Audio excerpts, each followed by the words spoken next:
պատկերացնում, ինչա իրանց սպասվում։ Սա մեկ, կներեք, օրենքի ուժով ամենակներեք ես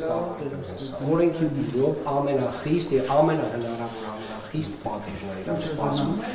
Ես հստակ ասում եմ, ինչ որ լինելու է իրանց հետ, թող լավ պատրաստվեն դրան։ Ինչ վերաբերում է ձեր մատնանշած հարցին եւ ասում եմ, սա շատ կարեւոր է արձանագրել, որովհետեւ վերջին 8 տարիների ընթացքում մենք այնուամենայնիվ ունեցել ենք ընտրություններ հարաբերականորեն ազատ, անկախ եւ ժողովրդավարական։ Վերջին ընտրությունները ու հենց մի հատ էլ որ ընդդիմությունն է խոսում ընտրակեղծիքներից կամ նմանատիպ բաներից բողոքում է, իրոք տենց մարդկանց դեմքներին ժպիտ առաջացնում գյուղերով ընտրակաշարք են բաժանել ու միակ բանը որ կարող են իրենք բողոքել, միակ բանից որ իրենք կարող են բողոքել, այդ այնա որ իրենք փողը տվել են ու իրանց չեն ընտրել մարդիկ։ Կներեք ավարտում է։ Ինչ վերաբերում է ձեր մատնանշած հարցին, ես միակ բանը որ գիտեմ,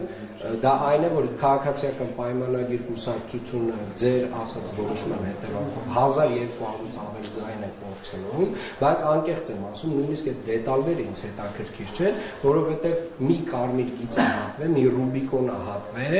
ընդդիմության կողմից, որը որ այլ մոտեցման է բերելու իշխող կառավարող ուժի կողմից, քաղաքական այլ մոտեցման է բերելու եւ մենք այլ որակի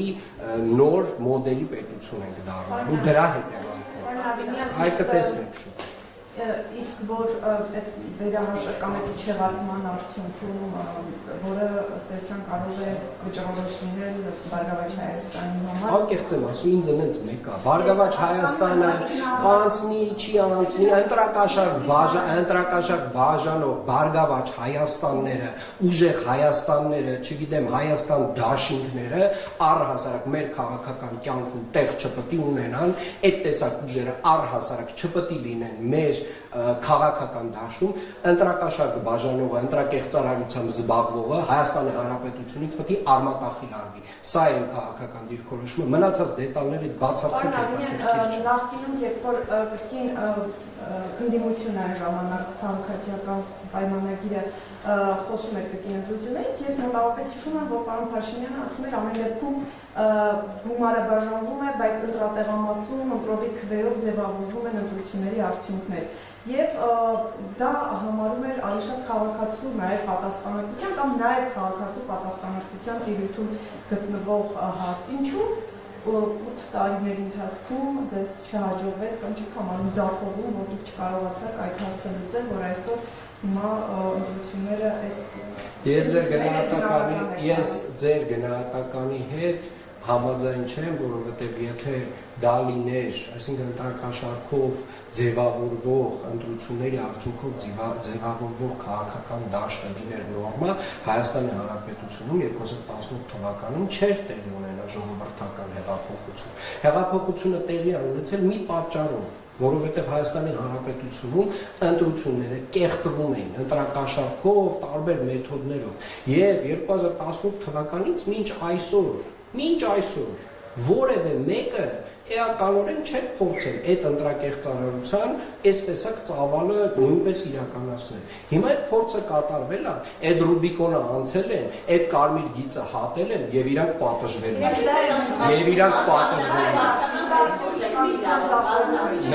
Նրանք առհասարակ շատ բան են ասում, Հայաստանի Հանրապետության քաղաքացիները շատ լավ գիտեն ինչա տեղի ունեցել, շատ լավ գիտեն, նաև գիտեն այն մարդիկ, ովքեր այդ փողը վերցրել եւ գնացել ընտրել են քաղաքացիական պայմանագիր կուսակցությանը։ Նիսիայի տեյտերները գիտեն սոցիալապես անապահով մարդկանց ցուցակները ոնց են իրար մեջ բաժանել եւ առհասարակ նաև ուզում եմ մեծ շնորհակալություն հայտնել մեր իրավապահ մարմիններին, որոնք որ իհարկե գործել են, բայց ծավալը այնքան մեծ է եղել, որ նույնիսկ նրանք չէին կարող այս ամբողջ ծավալը փակել։ Եվ կրկին անգամ ուզում եմ հատուկ շեշտել բոլոր ընտրակաշառակները, ընտրակեղծիքով զբաղվող անձին նոր հետաքրքիր իրականության մեջ են։ Նրա համար, որ կառավարությունը 10,000 դրամով բարձրացրեց թոշակները, դա ձեր ընդդիմախոսներն են համարում ընտրակաշառքի միջոցով։ Գիտեք, Կարելի է, ես չեմ բացառում, որ մեր ընդդիմությունը ունի իրավունք ապուշ լինելու եւ կառավարության փաստացի պարտականությունները վերագրի որպես ընտրակաշար։ Կներեք ավարտեմ։ Հայաստանի Հանրապետության կառավարությունը 2018 թվականից սկսած 8 տարվա ընթացքում գրեթե ամեն տարի անդրադարձել է թոշակների հարցին։ Ասեմ ավելին, հենց նոր ես բյուջեի զեկույց էի ներկայացնում, որտեղ որ խոսում է 2025 թվականի նախընտրական տարի չէր, չէ՞, ժողովուրդ։ 2025 թվականին իրականացրած աշխատավարձերի բարձրացման մասին մանկապարտեզներում, մեր մշակույթի տներում, մարզադպրոցներում, գրադարաններում, թանգարաններում, թատրոններում եւ այդպես շարունակ։ Եվ սա մեր պարտականությունն է։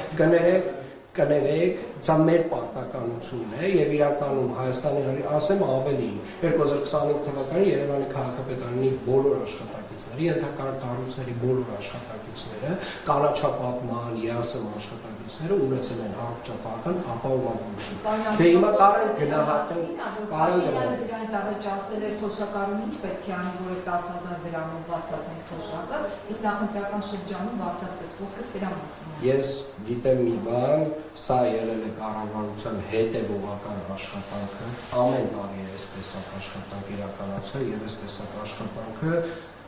կոչվում է առանձնահատուկ կառավարության լավ աշխատանք։ Պարոն Արոնյան, ձեզ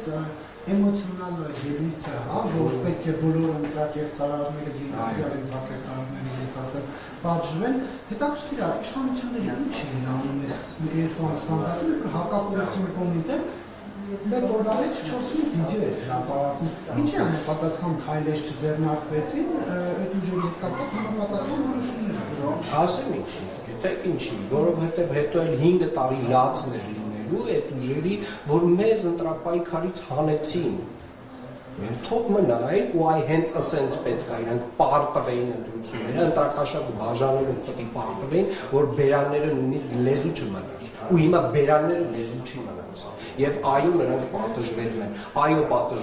համակարգային եւ Հայաստանի Հանրապետությունից ընտրակաշառք բաժանողների տեսակը վերանալու։ Շնորհակալություն։ Հավանիչ տեսանյութը եւ բաժանորդագրվիչ նորությունները բաց չթողնելու համար